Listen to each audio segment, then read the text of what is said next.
কিয়ামতের দিন আমরা সবাই কাঁদবো, আমরা সবাই বলবো ইয়া নাফসি ইয়া নাফসি, আল্লাহ আমারে বাঁচাও, আল্লাহ আমারে বাঁচাও।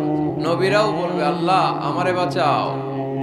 একমাত্র শুধুমাত্র কেবলমাত্র আমার প্রিয় নবী, আমার প্রিয় হাবিব, আমার প্যারা রাসূল সাল্লাল্লাহু আলাইহি সাল্লাম বলবেন ভিন্ন কথা। তিনি বলবেন উম্মতি উম্মতি উম্মতি, রব্বি হাবলি উম্মতি, আল্লাহ আমার গুনাহগার উম্মতকে বাঁচাও।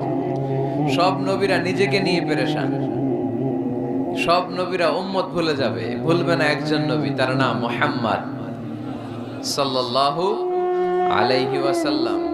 তিনি আমাদেরকে ভদ্রতা শিখিয়েছেন, শালীনতা শিখিয়েছেন, লাজুকতা শিখিয়েছেন। আমাদের এখন লাজুকতা নাই, লজ্জা শরমের মাথা খেয়েছি আমরা, তাই না? বাবা ছেলে মেয়ে বসে একসাথে হিন্দি সিনেমা দেখে, এরকম আছে না নাই? টাঙ্গাইলে আছে?